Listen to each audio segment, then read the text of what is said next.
हो गया हो गया। हो गया।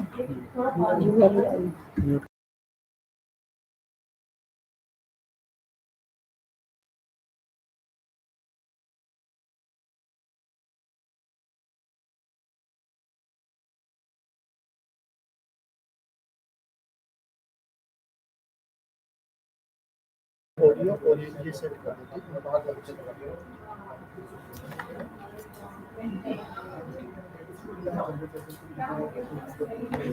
मैं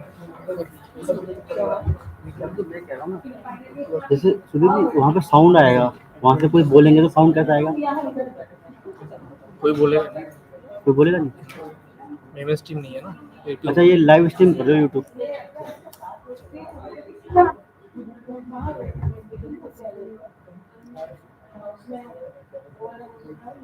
थोड़ा सा बैठे तो थोड़ा सा देखता हूँ कहाँ तक कवर हो रहा है।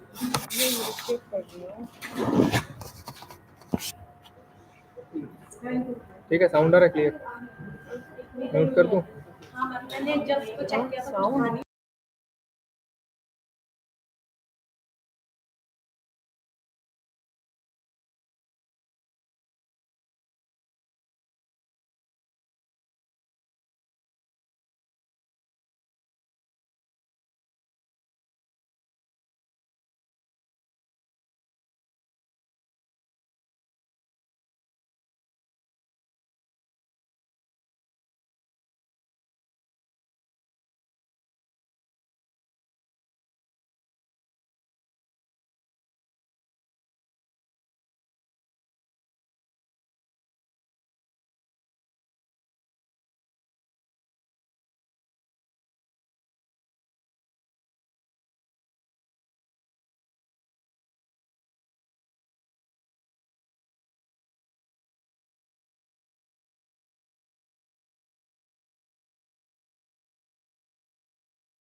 नमस्कार। हमारा जो ये हिंदी तकनीकी प्रस्तुतिकरण का कार्यक्रम है, जैसा कि आप सभी समझ में देख रहे हैं और आपने हिस्सा भी लिया है, एक नियमित कार्यक्रम बन गया है। और इस तिमाही की अगर बात करें तो ये हमारा दूसरा तकनीकी प्रस्तुतिकरण है आज का, और 1 महीने से भी कम समय बीता है। 28 अप्रैल को पिछला प्रस्तुतिकरण यहीं पे हुआ था, और आज का जो ये विषय है बहुत ही ज़्यादा रेलिवेंट कहेंगे, प्रासंगिक कहेंगे, क्योंकि जलवायु परिवर्तन का जो समस्या, गंभीर समस्या है, चाहे वो जीवन के स्टेज पे आए या कहीं और किसी मंच पे उसकी बात उठे, वो सारे मानव जाति के लिए कह सकते हैं बहुत ही चुनौतीपूर्ण समस्या है हमारे सामने। तो कुछ इसी विषय को लेके जलवायु घड़ी और इसकी आवश्यकता क्यों है, क्योंकि सीआरआरआई का काफी अच्छा इसमें रोल रहा है। काफी कार्यक्रम इसमें और इस तरह की जो गतिविधि हो सकती है कि हम इसमें थोड़ा सक्रिय भूमिका निभाएं और लोगों को जागरूक बनाएं। तो उसी श्रृंखला में आज की भी ये कड़ी है, और प्रस्तुतिकरण के लिए कामनी गुप्ता जी हैं। तो मैं सबका स्वागत करते हुए निदेशक महोदय जी का और हमारे जितने भी वरिष्ठ अधिकारीगण यहाँ पे उपस्थित हैं, सहकर्मी उपस्थित हैं, सबका स्वागत करते हुए मैं कामनी जी से कहूँगा कि वो अपनी बात रखें।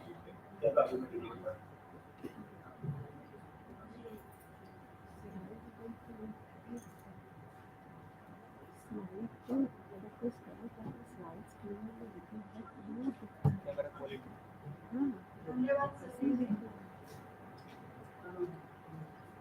आज सबसे पहले तो आदरणीय निदेशक महोदय और मेरे सभी साथियों, आप सभी को नमस्ते।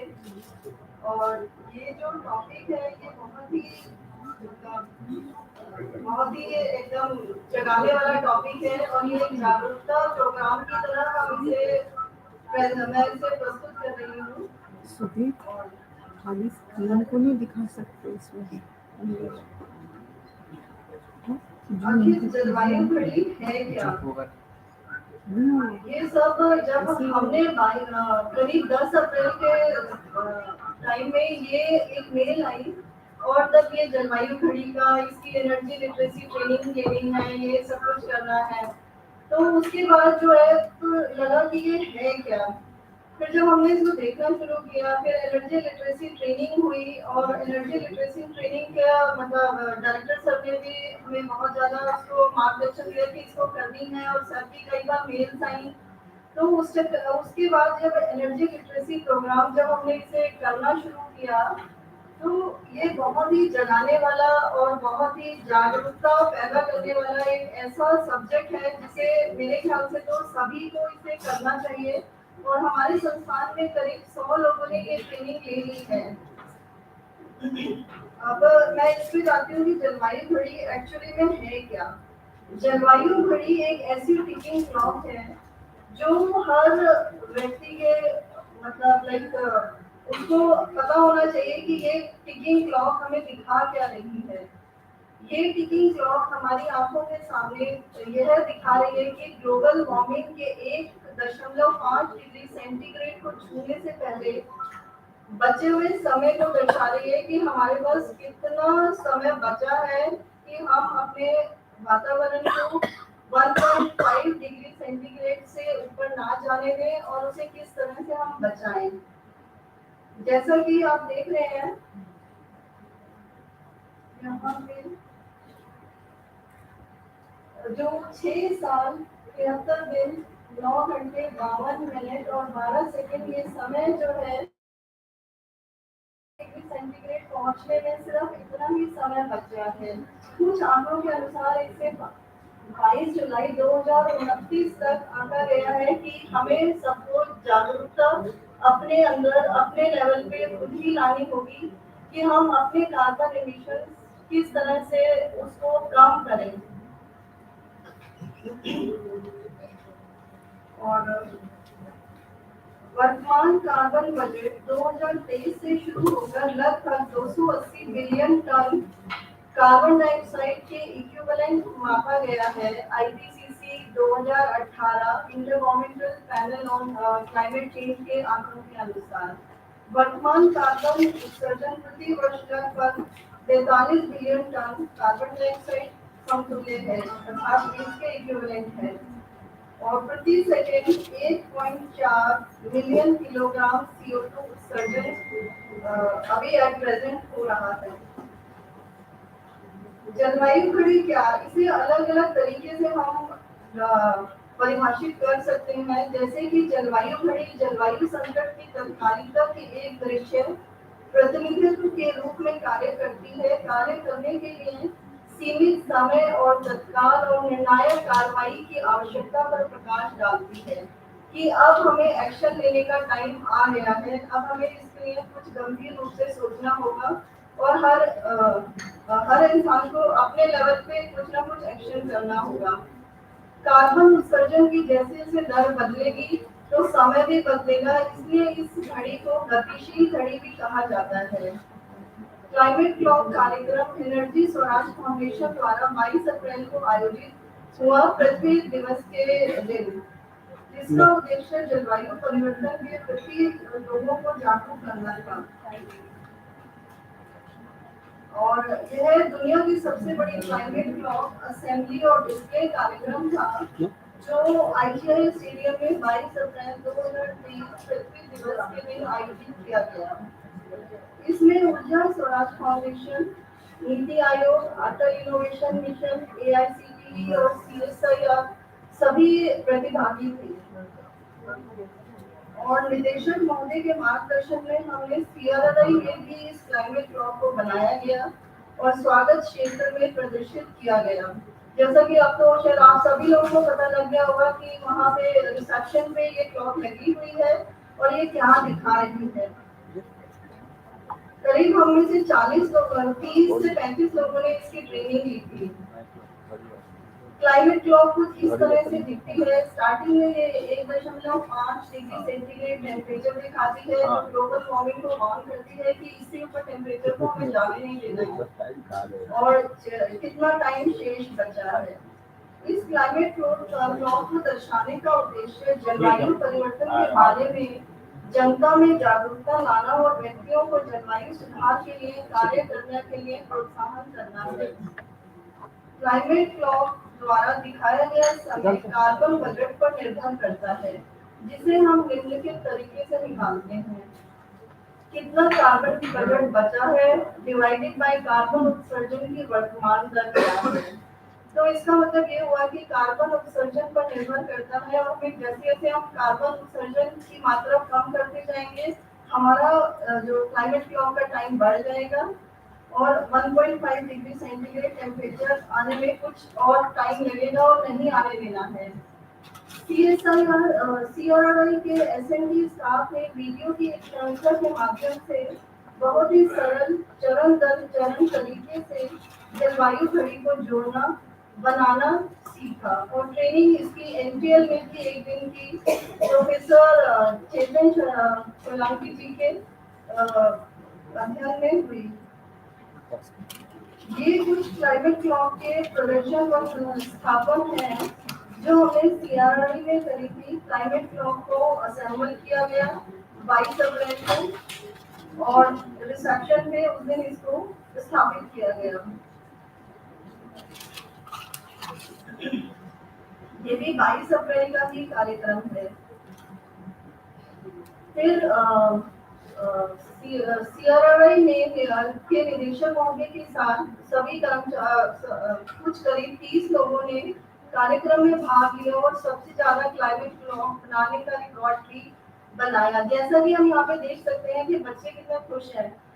जो लोग IG स्टेडियम में गए थे उन्होंने आगे ये बताया कि बच्चे इतने ज्यादा खुश थे कि उन्हें लगा कि हमने कुछ एक नया सीख लिया है कि ये क्लॉक एक तो उन्होंने लगानी सीखी, उसको कैसे असेंबल डिफरेंट उसके कंपोनेंट्स को कैसे जोड़ना है और ये क्या दिखा रही है, क्योंकि यंगस्टर्स को ही इसमें सबसे ज्यादा काम करना है। फिर उसके बाद संस्थान के अंदर गतिविधि हमने 25 अप्रैल को करीब 450 से 500 बच्चों को बताया कि ये घड़ी क्या है और उसको असेंबल किया और ये घड़ी क्या दिखाती है, वातावरण को किस तरह से बचाना है, ये सब उनको बताया गया। मेन जलवायु घड़ी ऐसे कुछ सिंपल सी घड़ी तो नहीं है, पर इसके बहुत सारे घटक भी हैं। जैसे कि इसमें 3 स्ट्रीम्स हैं जो एनर्जी स्वराज फाउंडेशन के उसमें हमारे पास जो घड़ी थी उसमें 3 स्ट्रीम जो जिसका पीक एंड डिस्प्लेस थे, और उन तीनों पीक एंड डिस्प्लेस को हमें एक ही डायरेक्शन में अपवर्ड एंड राइट डायरेक्शन में लगाने थे। उसके बाद उनको डिफरेंट एफआरसी 16 पिन केबल से जोड़ना था, जो नॉच बाय नॉच तीनों को एक ही डायरेक्शन में जोड़ के, जो जैसे हम देख पा रहे हैं, जो red ribbon FRC flat ribbon cable 16 pin वाली केबल वाली जो वायर है, उसको हमें एक ही डायरेक्शन में पूरा रेड दिखना चाहिए, तभी वो जुड़ रही थी। और उसके बाद रेडीमेड केबल से उसके कंट्रोलर को जोड़ा गया। फिर जैसे ये फर्स्ट स्लाइड है,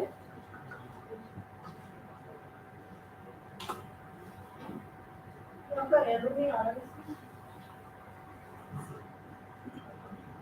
ये जैसे जो फर्स्ट स्लाइड है उसमें हम देख पा रहे हैं कि तीनों स्क्रीन में हमारे पास इसमें 1536 पीक एंड एलईडी थी, जिसके कारण उसका डिस्प्ले हो पाता है। उसके बाद एक बार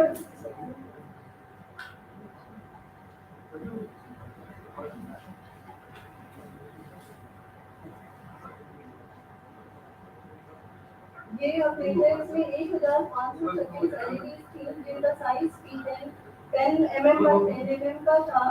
और ये डिस्प्ले के बाद ये कुछ घड़ी इस तरह से दिखती है, इसका फ्रंट पार्ट। उसके बाद ये तो हो गया, लेकिन उसके बाद एक एलईडी आर्ट ऐप थी जो हमें अपने मोबाइल पे डाउनलोड करनी थी वाईफाई से। इस पर्टिकुलर घड़ी का एक नंबर है, इसके हर कंपोनेंट का एक नंबर है, जिस घड़ी को हमें मैच करा के इसको फिर सिंक्रोनाइज कराना था। सिंक्रोनाइजेशन के टाइम में इसमें करीब 108 प्रोग्राम रन होते हैं। It takes around 20 to 25 minutes, around मतलब 25 मिनट हमें इसमें लगे। इसको जब ये सिंक्रोनाइज हो गया और पर्टिकुलर कंपोनेंट को इसे डिटेक्ट कर दिया, फिर उसके बाद ये कुछ इस तरह से इसमें डिस्प्ले आता है। डिस्प्ले जब ये चाइनीज भाषा में ही आने लगता है तो हमें लगता है कि हाँ ये घड़ी हमारे डिस्प्ले के लिए रेडी है। अब इतना ही नहीं, इसके बाद इसमें लैपटॉप से HD 2020 सॉफ्टवेयर हमने लोड किया। HD 2020 जो सॉफ्टवेयर है वो एक्चुअल टाइम से, कार्बन एमिशन से इसको घड़ी के टाइम को यहाँ पे बदलता रहता है। जो हमारे रिसेप्शन में है वो इसी तरह से लगी हुई है। अब हम जलवायु घड़ी की जरूरत क्या है, जलवायु परिवर्तन है क्या? प्रोफेसर सोलंकी की भाषा में पृथ्वी के मौसम में परिवर्तन, तापमान में परिवर्तन, हवा के पैटर्न और वर्षा सहित विशेष रूप से पृथ्वी के वायुमंडल के तापमान में वृद्धि, जो विशेष गैस विशेष रूप से कार्बन डाइऑक्साइड की वृद्धि के कारण होती है। उन्होंने इसको इस तरह से परिभाषित किया है। अब हम लोग सभी जानते हैं जलवायु बदल रही है, क्या हो गया, सांस लेने में दिक्कत आ रही है, लेकिन एक्चुअल में ये असलियत तो यही है कि सच में बदल ही रही है। जैसा कि कोरोना टाइम में अगर हम देखें तो उस टाइम हमें इंद्रधनुष भी दिखाई दे रहा था, क्योंकि हमारे पास ट्रैफिक हम बहुत ही कम उस तरह से चल रहा था, तो काफी ज्यादा चेंजेस जो आए थे। वर्तमान में जलवायु परिवर्तन मानवता को प्रभावित करने वाले सभी मुद्दों में सबसे महत्वपूर्ण है जलवायु। और आज हर मनुष्य को किसी न किसी तरीके से कुछ न कुछ तो इसके बारे में करना ही पड़ेगा कि हम कैसे इसको कंट्रोल करें अपने अपने लेवल पे। पृथ्वी के तापमान में लगातार वृद्धि हो रही है। आज से 6.5 साल बाद 1.5 डिग्री सेल्सियस की तापमान में वृद्धि हो जाएगी, जिसको 22 जुलाई 2029 तक के लिए टाइम है अभी हमारे पास।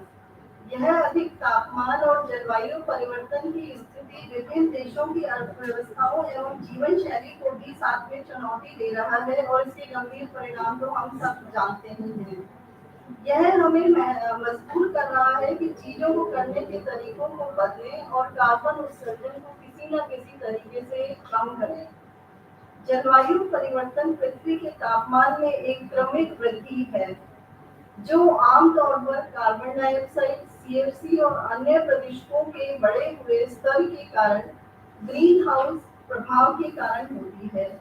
ग्रीन हाउस गैसों में carbon dioxide, methane, nitrous oxide main direct जो इम्पैक्ट डालती है वो ये गैसेस हैं। कुछ other indirect green house gases भी हैं। जलवायु परिवर्तन के परिणाम। प्राकृतिक घटनाओं में अचानक परिवर्तन जलवायु परिवर्तन का परिणाम है, जैसे कि अधिक विनाशकारी तूफान, सूखे से प्रभावित क्षेत्र में वृद्धि, विनाशकारी जंगलों की आग, वर्षा के पैटर्न में परिवर्तन, तूफानों की संख्या में वृद्धि, नदियों में बाढ़ की गंभीर प्रकृति का पहले से कहीं अधिक बढ़ना, जो सीधे जीवन और अस्तित्व के साधनों को प्रभावित कर रहा है। साथ विनाशकारी प्रभाव तो हम देख ही रहे हैं, जैसे अभी मई में बारिश हो गई तो सीधा इस पे खेती पे असर आएगा और फसल काफी ज्यादा खराब भी हुई है। यदि तापमान बढ़ इसी दिशा में ऐसे ही बढ़ता रहा तो कुछ क्षेत्र रहने योग्य भी नहीं रहेंगे और खेत रेगिस्तान में बदल सकते हैं। आज का भारत का समुद्री ग्लेशियर जो 70% पानी की आपूर्ति करता है पिघल रहा है। यदि यह पिघलना तेज इसी दिशा में होता रहा तो गंगा एक मौसमी नदी बन ही जाएगी। कुछ वैज्ञानिक का कहना है कि 2030 में आर्कटिक महासागर गर्मियों में जल्दी बर्फ मुक्त हो सकता है। ये कुछ इस तरह से इमेजेस हैं। अब थोड़ा सा ग्रीन हाउस इफेक्ट के बारे में मैं बता रही हूँ कि किस तरह से ये इफेक्ट कर रहा है। जलवायु परिवर्तन, मानव अस्तित्व पर खतरे की घंटी।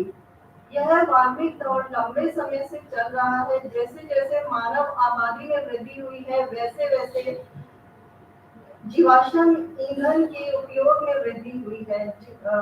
जीवाश्म ईंधन जो है वो कोयला, तेल और प्राकृतिक गैस शामिल है। इससे साफ जाहिर होता है जैसे जैसे हम इंडस्ट्रियल रिवॉल्यूशन की तरफ जा रहे हैं सारे ईंधन भी उसी तरह से हमारे बढ़ते गए और हमारी हवा तो खराब होती ही चली गई। जब ये जीवाश्म ईंधन जलते हैं, जीवाश्म ईंधन अर्थात फॉसिल फ्यूल्स जो तो ग्रीन हाउस गैसों को छोड़ते हैं जिसमें कार्बन डाइऑक्साइड की मात्रा सबसे अधिक होती है। इन गैसों की सघन उपस्थिति के कारण सूर्य की ऊष्मा पृथ्वी से बाहर नहीं जाती और ऐसे में ये पृथ्वी के तापमान में वृद्धि का कारण बनती हैं। ये गैसें सूर्य के प्रकाश को स्वतंत्र रूप से पृथ्वी के वायुमंडल से गुजरने और भूमि और महासागरों को गर्म करने देती है। गर्म पृथ्वी इस गर्मी को अवरक्त प्रकाश के रूप में छोड़ती है। ग्रीन हाउस गैस यानी कार्बन डाइऑक्साइड और मीथेन जैसी गैसें जो पृथ्वी की सतह से उत्सर्जित गर्मी ऊर्जा को अवशोषित करती हैं और इसे वापस पुनः विकिरणित करती हैं। मीन्स ये सारी जो रेज हैं रिफ्लेक्ट होके वापस आती हैं, वातावरण में अधिक गर्मी बनाए रखती हैं जिससे तापमान बढ़ता है और वर्षा पैटर्न बिगड़ जाता है। 1 किलो उत्सर्जन से करीब एनवायरमेंट में 350 तक पर्यावरण में रहता है। तो अब देख लीजिएगा 1 किलो ही 350 से 400 तक हमारे एनवायरमेंट में रहता है तो बाकी हमें खुद ही सोचना पड़ेगा कि हम उसको कम कैसे करें।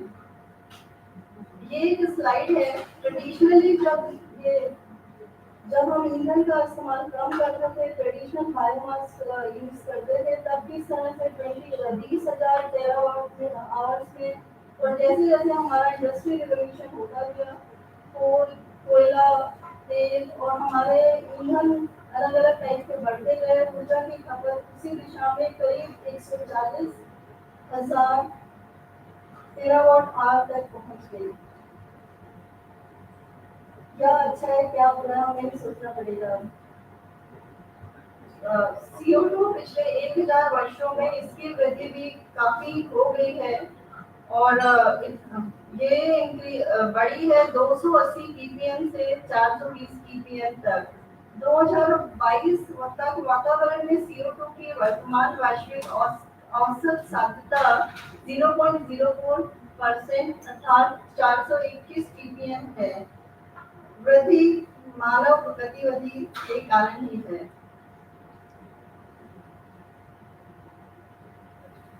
ये सब चीजें ग्लोबल वार्मिंग को कैसे कम किया जा सकता है। दुनिया की जैसे दुनिया की ऊर्जा जरूरतों का करीब 80 से 85% जीवाश्म ईंधन अर्थात फॉसिल फ्यूल के साथ ही पूरा किया जा रहा है, जो मेन कारण है ग्लोबल वार्मिंग और जलवायु परिवर्तन के लिए। तो सभी को अपने व्यक्तिगत CO2 उत्सर्जन की जिम्मेदारी लेने और जहां भी संभव हो उन्हें कम करने के लिए निरंतर प्रयास करने की आवश्यकता है। हम सभी कार्बन युक्त जीवाश्म ईंधन से उत्पादित ऊर्जा का उपभोग करते हैं। CO2 उत्सर्जन सीधे हमारे दैनिक जरूरतों को पूरा करने के सभी कामों में CO2 की मात्रा उत्सर्जित होती है। जैसे कि हम सभी कारों का व्हीकल्स का उपयोग करते हैं, उसमें जीवाश्म ईंधन से बने पेट्रोल और डीजल का उपयोग करते हैं। घर में खाना बनाना भी एक सब में CO2 तो होता ही है उत्सर्जित। मोबाइल फोन चार्ज कर रहे हैं, कंप्यूटर चालू करते हैं आदि, इन सभी में गैस, बिजली और परिवहन ईंधन के उपयोग के माध्यम से हम प्रत्यक्ष CO2 उत्सर्जित करते हैं। यदि उपभोक्ता निर्माता हम सभी कम कार्बन उत्सर्जन के क्षेत्र में कार्य करें तो जलवायु को अनुकूल बना सकते हैं। ऐसे कुछ बहुत ही सरल कुछ ऐसे तरीके हैं जो हम अपने कार्यालय में अर्थात अपने घर में अपने इंडिविजुअल लेवल में तो कर ही सकते हैं और हमेशा कर लेना चाहिए। 22 अप्रैल के बाद जिन सब लोगों ने ट्रेनिंग करी अर्थात जिन्होंने भी इसमें भाग लिया तो उन्होंने कुछ ना कुछ एक्शन तो शुरू किए। जैसे कि हमने अपने ट्रैफिक डिवीजन में अभी तक ग्राउंड फ्लोर पे किसी ने भी AC यूज नहीं करा है और लाइट्स अननेसेसरी सब ज्यादातर स्विच ऑफ ही करके रख रहे हैं और कोशिश कर रहे हैं कि लाइक कुछ ना कुछ अगर CRRI के ये बिजली के बिल में कुछ कमी आए तो हमें लगेगा चलो कुछ तो हमने कर लिया। और अभी जैसे नेहा चौधरी ने अभी मुझे बताया कि उन्होंने एक सोलर लाइट को ऑर्डर किया हुआ है और सोलर लाइट के मतलब उसमें है कि ऐसे बहुत सारे लोगों ने कुछ ना कुछ तो जरूर किया होगा एटलीस्ट जिन्होंने कुछ किया है, इसमें ट्रेनिंग ली और इसकी जागरूकता में भाग लिया। जैसे पर्सनली अगर मैं बोलूँ तो हमने 1.5 साल पहले इलेक्ट्रिक व्हीकल परचेज कर लिया और उससे हम बहुत खुश हैं।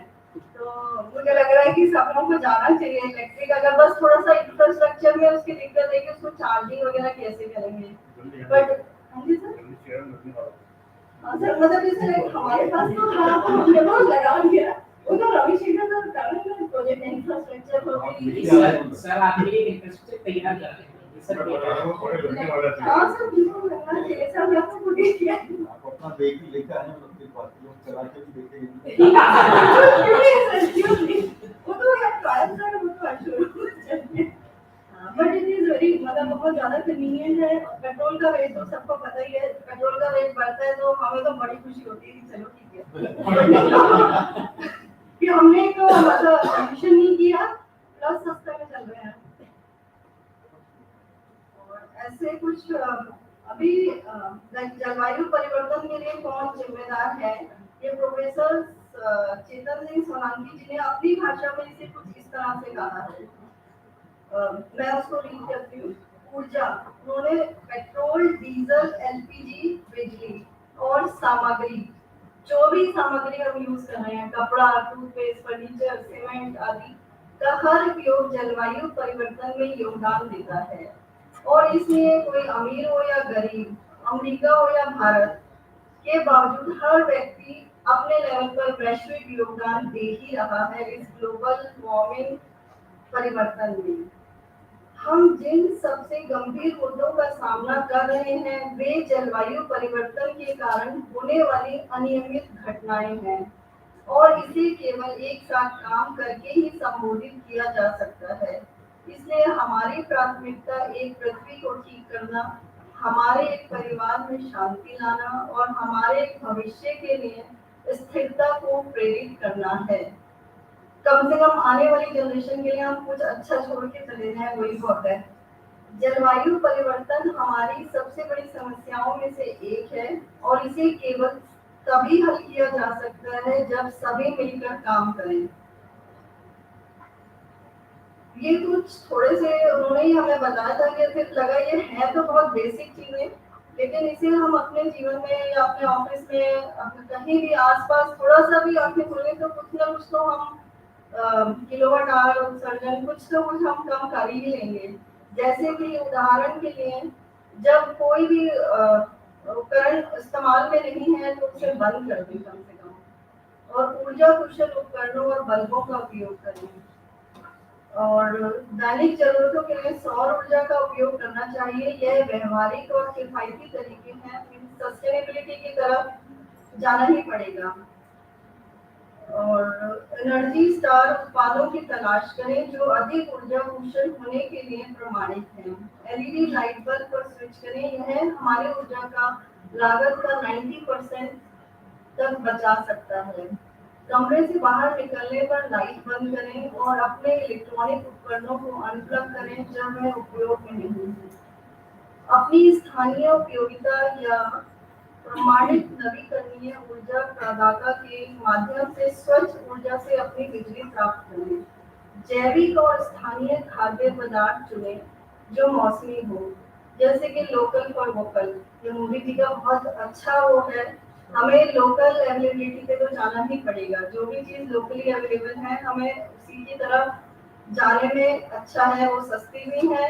और कुछ हम अगर उस दिशा में अगर सोचे कि ईंधन के लिए जीवाश्म ईंधन का उपयोग भी कम, मतलब कुछ कम कर पाएंगे। खरीदारी करते समय अपना खुद का पुनः प्रयोज्य बैग ले जाएं। अतिरिक्त पैकेजिंग वाली वस्तुओं से बचने की कोशिश करें। जब संभव हो तो पैदल चलें। सार्वजनिक परिवहन कारपूल राइड शेयर से अपने गंतव्य तक जाएं। यह न केवल CO2 उत्सर्जन को कम करेगा, यह यातायात की भीड़ को भी कम करेगा। ड्राइव करते समय कम एयर कंडीशनिंग का उपयोग करें। मतलब लाइक मैंने ही देखा है ज्यादातर लोग 16-17 पे एसी चला लेते हैं, मतलब एटलीस्ट थोड़ा सा तो ध्यान रखना पड़ेगा। नीम के दातुन से ब्रश करें और प्लास्टिक का इस्तेमाल कम से कम करें, क्योंकि जो एनवायरनमेंट में हमने उत्सर्जन कर दिया CO2 का, वो 350 से 400 साल तक रहता है।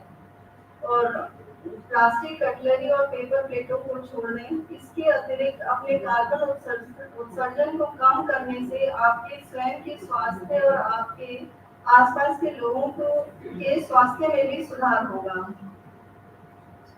यह मैंने एक छोटा सा कैलकुलेशन इसमें किया है कि ऊर्जा उपयोग की गणना हम किस तरह से कर सकते हैं, बड़े सिंपल तरीके से। ऊर्जा एनर्जी जैसे हम सभी को ही मालूम है, शक्ति मल्टीप्लाइड बाय समय, पावर इनटू टाइम। अगर हम 5 बल्ब यूज कर रहे हैं 5 घंटे के लिए और 20 वाट के वो बल्ब हैं, तो करीब 500 हम वॉट आवर प्रतिदिन यूज कर रहे हैं, और वो एक महीने में उसको 15 किलोवाट आवर यूनिट हमने इस्तेमाल कर लिए। तो 15 unit of electricity 15 kilo CO2 release के बराबर है। तो ये तो सिर्फ छोटे से बल्ब की बात है। अगर हम एसी और ये सारे कैलकुलेशन भी इसमें दिखाएं तो मतलब बहुत ज्यादा ही है। 1 किलो डीजल से करीब 2.2 किलोग्राम CO2 निकलती है। औसतन प्रत्येक व्यक्ति प्रति माह 300 किलोग्राम CO2 का उत्सर्जन करता है। अगर हम उसके सारे दैनिक जीवन की पूरा बेसिकली वो क्या यूज कर रहा है, किस तरह से है, तो देखें तो करीब डेली का उसका 300 किलोग्राम एक महीने का CO2 का उत्सर्जन आता है। अब सिंपली अगर हम LPG को ही लें, LPG के पूरे सिलेंडर में 193 किलोवाट आवर ऊर्जा की खपत होती है, जो कि ना हम इसे कम कर सकते हैं ना ज्यादा कर सकते हैं, पर कुछ तो हमें दूसरा सोल्यूशन कुछ देखना पड़ेगा। 1 लीटर पेट्रोल में 9 किलोवाट आवर ऊर्जा की खपत होती है। 1 लीटर डीजल 10 किलोवाट आवर ऊर्जा की खपत होती है। तो 50 लीटर डीजल जो अगर हम इस्तेमाल कर रहे हैं तो 500 किलोवाट आवर ऊर्जा की खपत हो गई है। तो ये तो बिल्कुल एक छोटा सा था पेट्रोल डीजल और एक सिंपली बल्ब। अगर हम एसी जो हमारे उसमें रूटीन में हम है, ये सब भी अगर ऐड ऑन कर ले तो हम सोच सकते हैं हम कितना एमिशंस कर रहे हैं। अब हम आते हैं इसकी जलवायु सुधारात्मक कार्रवाई कब शुरू करनी है। अब कब तो क्या, ये तो अभी करनी पड़ेगी, अभी तुरंत। वैज्ञानिकों के अनुसार हमें ग्लोबल वार्मिंग को आदर्श रूप से 1.5 डिग्री सेंटीग्रेड से कम या अधिकतम 2 डिग्री सेंटीग्रेड तक सीमित करना चाहिए। इसके बाद जलवायु परिवर्तन जो ऐसा होगा जो अपरिवर्तनीय हो जाएगा और सुधारात्मक कार्यवाही अप्रभावी हो जाएंगी। इसके बाद जो चेंज आएंगे उनको ठीक करना थोड़ा मुश्किल ही है। अधिक बाढ़, अधिक सूखा, अधिक जंगल की आग, अधिक गर्मी की लहरें, सब मनुष्यों के लिए अधिक परेशानी तो ज्यादा से ज्यादा बन ही जाएगी अचानक जो भी कुछ हो रहा है। इसलिए अब हमें काम करना ही है। जैसा कि एनर्जी स्वराज फाउंडेशन ने सौर ऊर्जा में इसको एएमजी दृष्टिकोण को अपनाने की सिफारिश की है।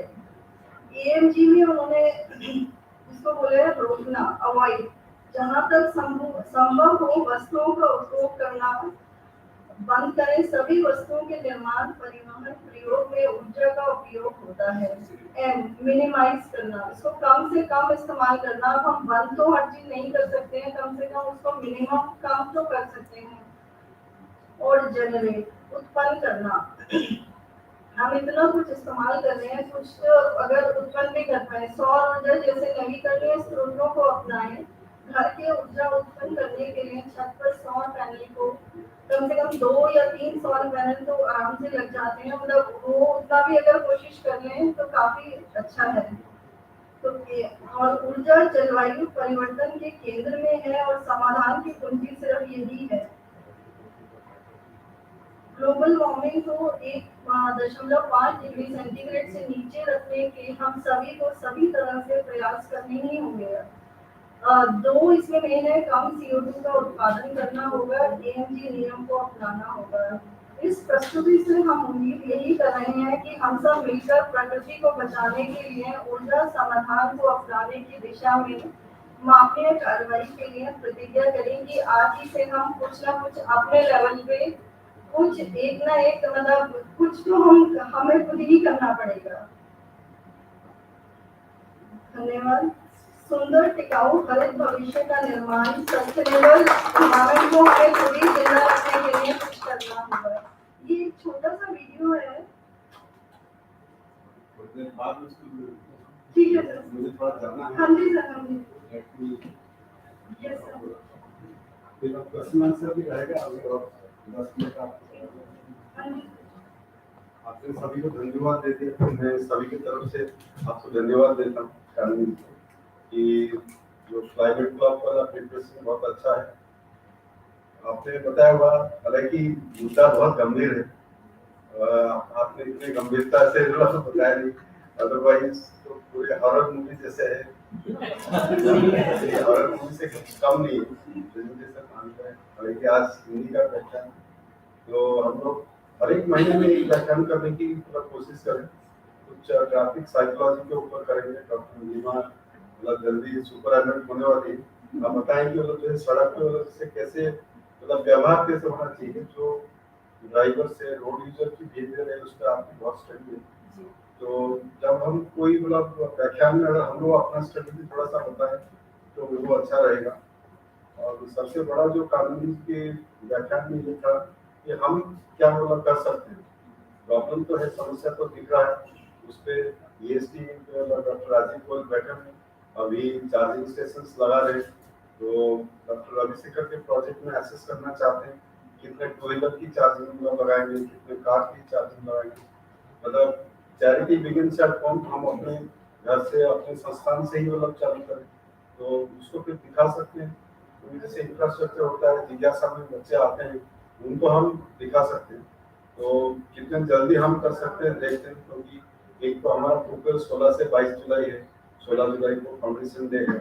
उससे पहले हमारी जो भी पेंटिंग, सफाई और कुछ जो छोटे मोटे इंफ्रास्ट्रक्चर है उसको अगर हम लोग कर लेंगे तो अच्छा है। तो बाकी संजय जी से मैं अनुरोध करूँगा कि आप 4-5 प्रपोजल लेके तैयार करके रहिए और ताकि हम मतलब 1 महीने में इवन 2 भी हो सकता है, एक तो कम से कम हम अपना टारगेट करते हैं।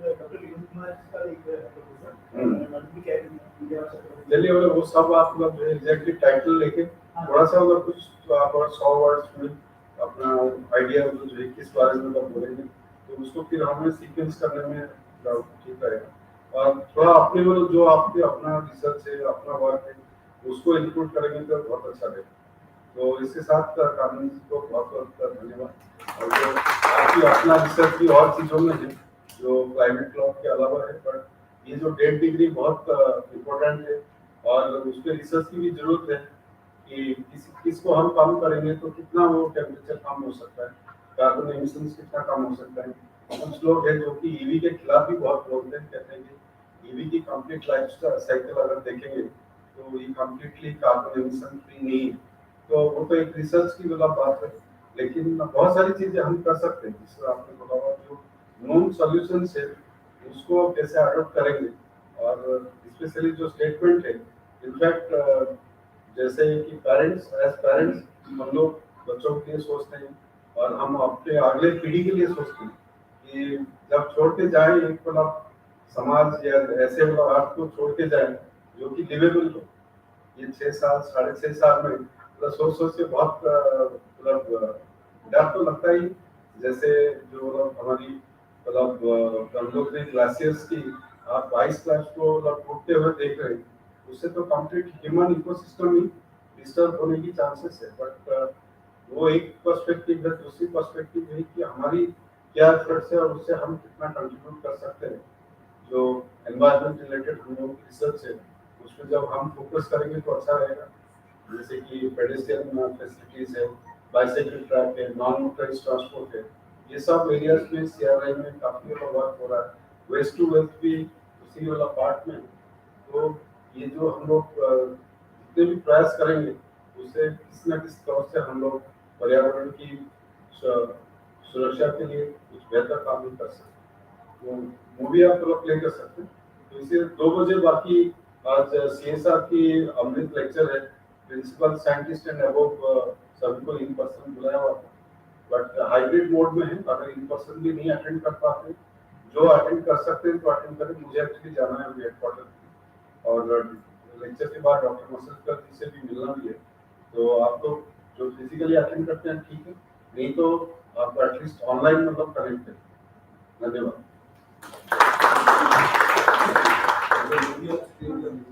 उसके बाद कुछ मतलब कमेंट्स कुछ क्वेश्चन हो सकते हैं। बैठिए।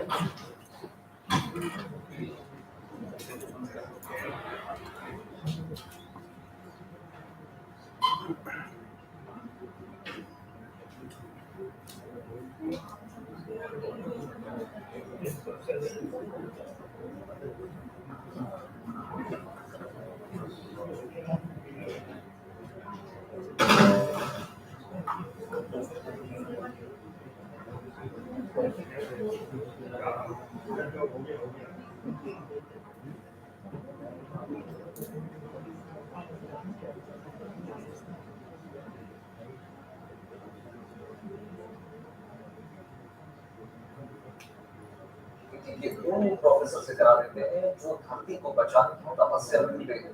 धरती इंसान के रहने के लायक बन गए तो पर्यावरण से चल रहा निर्वाह रोका जा सके, इसके लिए आईआईटी के प्रोफेसर चेतन सिंह सोलंकी एक अनोखी यात्रा पर निकले हैं। इस यात्रा के पीछे क्या है चेतन सोलंकी की सोच, चलिए आपको दिखाते हैं।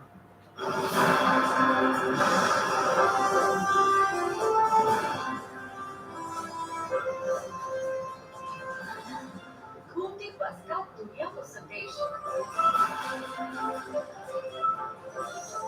ग्लोबल वार्मिंग से बचना है तो करो सोलर पावर का इस्तेमाल। पर्यावरण खत्म।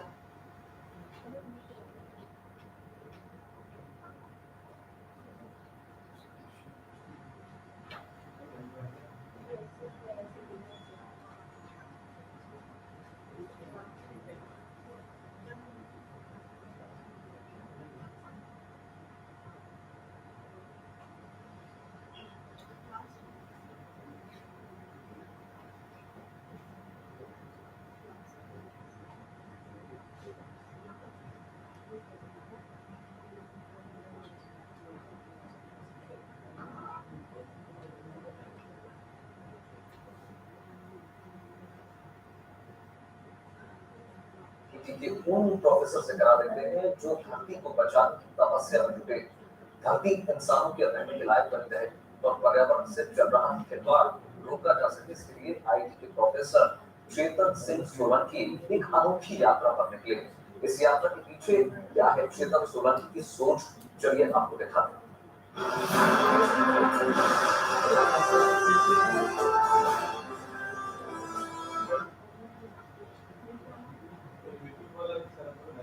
उन प्रोफेसर से करा देते हैं जो धरती को बचाने की तपस्या में जुटे। धरती इंसानों के रहने के लायक बन रहे और पर्यावरण से चल रहा खिलवाड़ रोका जा सके, इसके लिए आईटी के प्रोफेसर चेतन सिंह सोलंकी एक अनोखी यात्रा पर निकले। इस यात्रा के पीछे क्या है चेतन सोलंकी की सोच, चलिए आपको दिखाते हैं।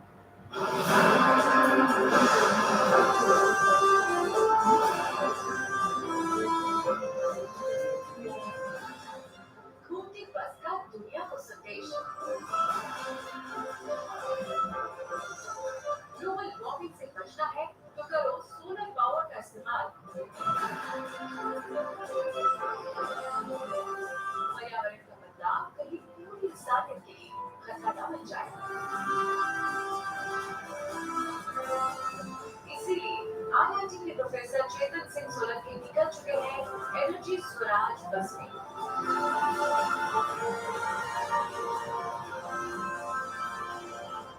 सोलर यात्रा पर ये यात्रा 10 साल लंबी है। एनर्जी स्वराज की मंजिल है पूरे देश को सौर ऊर्जा की ताकत से परिचित कराना। एनर्जी स्वराज की जो बस है ये एमपी से निकली हुई है और अब मुंबई पहुंची है। ये लोगों को एनर्जी के बारे में बताएंगे और लोगों को ये बताएंगे कि किस तरीके से जो है सोलर एनर्जी इस्तेमाल करना चाहिए। पूरी जो बस है ये निकली है और जो व्यक्ति के साथ निकले हैं वो है प्रोफेसर चेतन सिंह सोलंकी साहब, जिन्होंने एक निश्चय लिया है कि वो लोगों तक अपनी बात पहुंचाएंगे और धरती को प्रदूषण और जिस तरीके से एनर्जी पृथ्वी को बर्बाद कर रही है उनसे बचाएंगे। और उसी के लिए जो है इस बस के साथ उन्होंने संकल्प लिया है कि 10 साल तक वो भारत के कोने-कोने में घूमेंगे और लोगों को बताएंगे कि किस तरीके से जो है सोलर एनर्जी का इस्तेमाल करना चाहिए। और एक बस में जिंदगी के 10 साल गुजार देना कोई आसान काम नहीं, लेकिन इरादा जब पूरी धरती को बचाना है तो चुनौतियां भी तो बड़ी होंगी। आइए देखते हैं चेतन सिंह सोलंकी का बस के भीतर कैसे चलता है काम। दुनिया भर के एक्सपर्ट मानते हैं कि हिंदुस्तान की जमीन पर सूरज से जितनी रोशनी मिलती है उससे देश की बहुत हद तक ऊर्जा वाली जरूरतें पूरी की जा सकती हैं। चेतन सिंह सोलंकी यही बात हर देशवासी को समझाना चाहते हैं।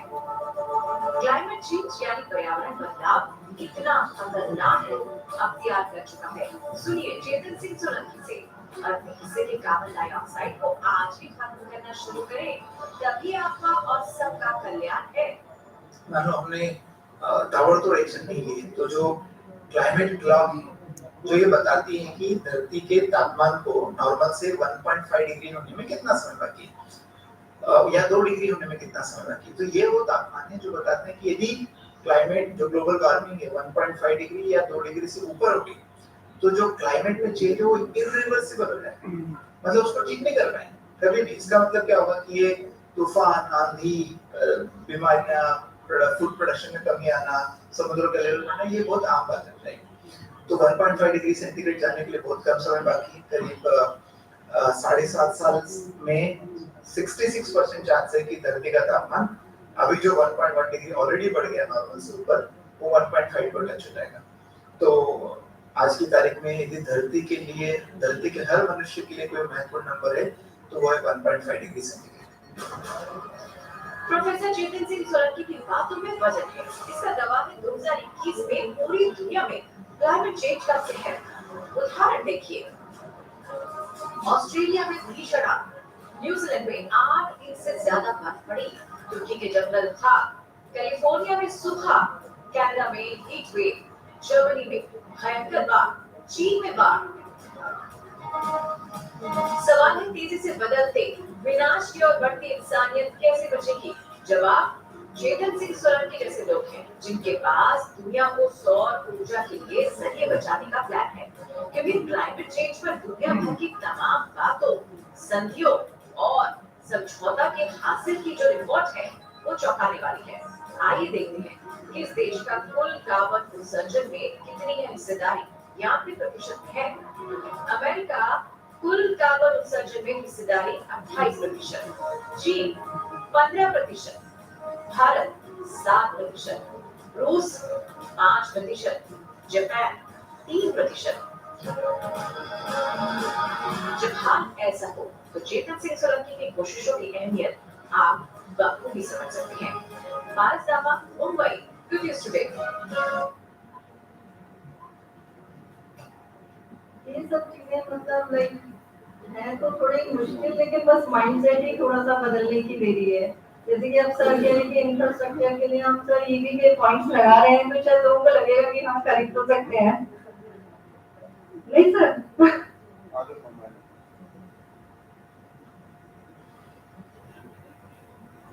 धन्यवाद आप सभी का कमेंट करने के लिए, लेकिन प्लीज एक ही रिक्वेस्ट है कि कुछ ना कुछ अपने लेवल पे थोड़ा बहुत आज से ही शुरू कर दें कि किस तरह से हम इसमें पार्टिसिपेट कर सकते हैं। एंड आई थिंक ये ना मतलब कुछ हर महीने में या रिसेप्शन पे से जब भी हम आते हैं तो थोड़ा सा एक नजर उस गाड़ी की तरफ डालेंगे तो हमें खुद ही अपने आप लगेगा कि अरे कुछ तो हम भी कर लें। हाँ जी प्लीज, क्योंकि राजेश राणा जी, नेहा और कई लोगों ने जैसा कि मैडम ने बताया और हम लोगों ने सीखा कि AMG जो एक उन्होंने टर्म वर्क दी, ए अवॉइड, डी मिनिमाइज और जी जनरेट। तो हम अवॉइड तो 100% आज की सिनेरियो में नहीं कर सकते और ना ही हम 100% जनरेट कर सकते हैं इंडिविजुअल लेवल पे। तो तीसरा पॉइंट बना मिनिमाइज, तो हम मिनिमाइज जरूर कर सकते हैं। मिनिमाइज कैसे कर सकते हैं? जैसे मान लीजिए हम आज मैं जैसे अपने ऑफिस से अभी यहाँ पे मीटिंग में बैठा हूँ, 1 घंटे इस प्रेजेंटेशन में बैठा हूँ, अगर मैंने रूम में सब लाइट अपना AC वगैरह बंद किया है तो ये मिनिमाइज कर हो गया। और इसी तरीके से मैं पहले भी क्या करता था, लेकिन अब ज़्यादा सिंसियर होकर करता हूँ। मैं जब भी निकलता हूँ, चाहे आधे घंटे के लिए चाहे 15 मिनट के लिए, मैं टोटली लाइट बंद करता हूँ, सब कुछ करता हूँ। तो मेरा आप सभी से ये रिक्वेस्ट है कि आप लोग भी इसको इम्प्लीमेंट कीजिए, क्योंकि मैंने देखा है कि कुछ लोग अभी भी ऐसे हैं जो नई जनरेशन के हमारे हैं, जिन्होंने इस प्रोग्राम में, ट्रेनिंग प्रोग्राम में पार्टिसिपेट भी किया और उसके बावजूद भी उनकी जो मेंटेलिटी है वो चेंज नहीं हो रही या उसको वो इम्प्लीमेंट नहीं कर पा रहे हैं। तो मेरा उन सबसे अनुरोध है, खासतौर पर यंग पे, कि जब भी आप अपने कमरे से निकले, चाहे आधे घंटे के लिए, घंटे के लिए, बिल्कुल उसको सब कुछ को लाइट बंद करके जाइए। चाहे तो आप एक लाइट छोटा चला सकते हैं ताकि हम मिनिमाइज करके कार्बन इमिशन को कम कर सकें। Thank you. धन्यवाद। इससे काफी फर्क पड़ेगा। मैं भी कुछ बताना चाहता हूँ। हाँ जी। पहले तो आपको लेक्चर के लिए बहुत बहुत बधाई हो। मुझे लेक्चर आपने किया, काफी अच्छा प्रयास चल रहा है सारे। सब लोग एटलीस्ट जाग तो गए हैं। क्लाइमेट क्लब जो इंस्टॉलेशन हुआ है वो एक तरह से दिल्ली के लिए एक वार्निंग देता है आप लोगों को कि हमें भी अलर्ट रहना है। जैसा कि दिखाया गया, डायरेक्टर साहब ने भी बोला बड़ी भयावह स्थिति है आने वाले समय में। अगर हमने, और सोलंकी साहब ने भी कहा कि रिवर्स नहीं कर सकते, अगर एक बार ये खराब हो गई तो आप इरिवर्सिबल, ये भी वापस नहीं। तो हमारी क्या जिम्मेदारी बनती है? पहले जिम्मेदारी हमारी अपने प्रति है कि हम अपने आप को कैसे करें। तो जैसे मैं अपना एग्जांपल देता हूँ, लास्ट ईयर मैंने AC इस्तेमाल की, होपफुली अगर गर्मी लास्ट ईयर जैसी रही तो इस साल भी मैं तो पहली चीज़ तो ये हुई। दूसरी चीज़, जैसे ऑड इवन के समय मुझे दिक्कत आई थी गाड़ी की, तो मैंने जो है एक 2 व्हीलर लिया, इलेक्ट्रिक लिया, आज तक वो चल रही है, भगवान की भरोसे सही है, अच्छी है। लोकल में भी मैं उसी से जाता हूँ, तो कम से कम कुछ तो मैंने कर्टेल किया। तीसरी चीज़ है जो बाकी जो आप ऑफिस में आते हैं, ऑफिस की जो इक्विपमेंट यूज़ करते हैं उसको आप मिनिमाइज करें। जैसा कि राणा जी ने भी वही बताया कि इसको कैसे हम अवेयर रखें। और उसके बाद सुबह से शाम तक हर समय आपके कुछ ना कुछ चीज़ें हैं। घर में मैं देखता हूँ, मेरे इतने करने के बाद भी मेरी बेटी का, क्योंकि मैंने उसको ट्रेनिंग नहीं कराई, उसका आदत हुई है, मुझे जो है सुबह और शाम में जाकर के लाइट ऑफ करना पड़ता है। मतलब अननेसेसरी लाइट जो है जल रही है, बिना बात के, रूम में कोई भी नहीं बैठा है, लाइट जल रही है। उसको समझाते समझाते मैं परेशान हूँ। तो मुझे लग रहा है कि हर एक घर में जो आपके बच्चे हैं उनको भी एक ट्रेनिंग कोर्स की जरूरत है। तो अगर वो शायद ये कोर्स करेंगे तो उनको भी थोड़ा सा अलर्टनेस होगा, तो आने वाली पीढ़ियां जो है थोड़ी सी समझदार हो जाएंगी। ये सब छोटी छोटी चीजें हैं और बहुत बढ़िया लगा और आने वाले समय में हो सकता है कि और इसी तरह से कुछ कुछ संजय जी करवाते रहेंगे। बिल्कुल, आपकी बात से अब मैं आपकी बात कहूँगा कि जैसा कि डायरेक्टर साहब का निर्देश था, तो 2 प्रपोज़ल तो मतलब हमारे पास है, डॉक्टर विनोद कुमार का एक और डॉक्टर नीलिमा चक्रवर्ती जी का। मेरा अनुरोध रहेगा कि बाकी डिविजन्स भी कुछ आगे आएँ, क्योंकि ट्रैफिक जो हमारा है सीपी और टीएस वहाँ से तो हो ही रहे हैं, ब्रिजेस से भी हुआ है, लेकिन उम्मीद है कि एफपीडी, आरपीडी, जीटी और बीएस, पीडी की तरफ से भी कुछ प्रपोजल आए। एक बार आप डॉक्टर शिक्षा से बात कीजिएगा। अभी हम लोगों ने एक काम किया था जो कार्बन अवॉइडेंस वाला था, उसमें कैसे सड़कों जो अलग अलग सड़क हम बनाते हैं, मीन बनाते हैं, कॉन्क्रीट बनाते हैं, ग्रीन फील्ड बनाते हैं, उसमें कितनी सेविंग होती है। काफ़ी अच्छा है, हो सकता है कि वो किया हमने, काफ़ी कैलकुलेशन किए, ऑलरेडी रिपोर्ट किए, तो वो भी एक अच्छा एरिया है, उस पर भी लिखते हैं। ठीक है, क्योंकि ये सब विषय हैं जो लोगों को भी जागरूक बनाने की जो हमारी मुहिम है उसके अंतर्गत ये आते हैं और सच में आज इसकी बहुत ज्यादा जरूरत है। इसके अलावा अगर हम अपने हमारा जो ऑफिस का काम है, R&D वर्क है, तो उसको भी अगर हिंदी में रख सकें, बहुत अच्छा मंच है, बहुत अच्छा उसके लिए स्कोप है आगे। तो बस इसी अनुरोध के साथ कि आपकी तरफ से और कुछ दूसरे डिवीजन से भी हमारे पास प्रपोजल आएंगे। जो भी आप यहाँ पे उपस्थित हैं, अगर हेड नहीं है तो आप कम से कम उनको अपनी बात पहुंचा दीजिए कि सभी डिवीजन से एक ना एक प्रपोजल आना जरूरी है। और अगर आगे के 5-6 दिन के अंदर ये प्रपोजल मिल जाते हैं, 1 हफ्ते के अंदर, ताकि आगे का हमारा जो है वो पूरी योजना, कार्य योजना बनाई जा सके, किस तरह से हम इसको रखें, 5 या 6 जैसे भी डायरेक्टर साहब चाहते हैं उस हिसाब से उसका एक कैलेंडर कैलेंडर बनाना कि जैसे अभी ट्रैफिक का हो गया, नेक्स्ट कैलेंडर में बिल्कुल। तो 7 डिवीजन है, 7 एक बार फिर से आपका बहुत बहुत धन्यवाद। और ये प्रस्तुतिकरण की श्रृंखला चलती रहेगी। अब अगला प्रस्तुतिकरण क्यों ना हम राजभाषा पे रख लेते हैं, क्योंकि वो पहले से निर्धारित हमारे कार्यक्रम है वॉइस टाइपिंग पर। वॉइस टाइपिंग बहुत कुछ, उसमें ऐसा कुछ भारी भरकम चीज नहीं है, बहुत जमीन से जुड़ी चीज है और आर्टिफिशियल इंटेलिजेंस की मदद से हम क्या चमत्कार कर सकते हैं अपने काम में, हिंदी को बढ़ाने में, उस पर ये आधारित होगा। 29 मई को 12 बजे इसी जगह पे हम फिर दोबारा मिलेंगे और उस प्रशिक्षण कार्यक्रम का हिस्सा बनेंगे और उसे लाभ उठाएंगे। तो इसके बारे में भी आप अपने विषय में सब लोगों को बताइए, क्योंकि ये हमारे काम से सीधा सीधा जुड़ा हुआ विषय है। और तो जितनी अधिक संख्या होगी, क्योंकि डायरेक्टर साहब ने ही इसको विशेष रूप से कहा था कि यहीं पे ऑडिटोरियम में रखा जाए, यहाँ कैपेसिटी ज्यादा है, लेकिन कैपेसिटी ज्यादा होने के बावजूद हम शायद इस चीज का लाभ नहीं उठा पाते। काफी जगह खाली रहती है, सीट खाली रहती है और लगता है कि जो भी हमारी कुछ लोगों की कोशिश होती है कि हम बढ़ाएं किसी तरह से, चाहे वो पर्यावरण संरक्षण का विषय हो, क्लाइमेट चेंज को लेके हो, हिंदी को बढ़ाने की बात हो, भाषाई संस्कृति को सुरक्षित रखने की बात हो, तो आप लोग इस अभियान में हमारा साथ दीजिए। और बस इसी आशा के साथ और यही विश्वास है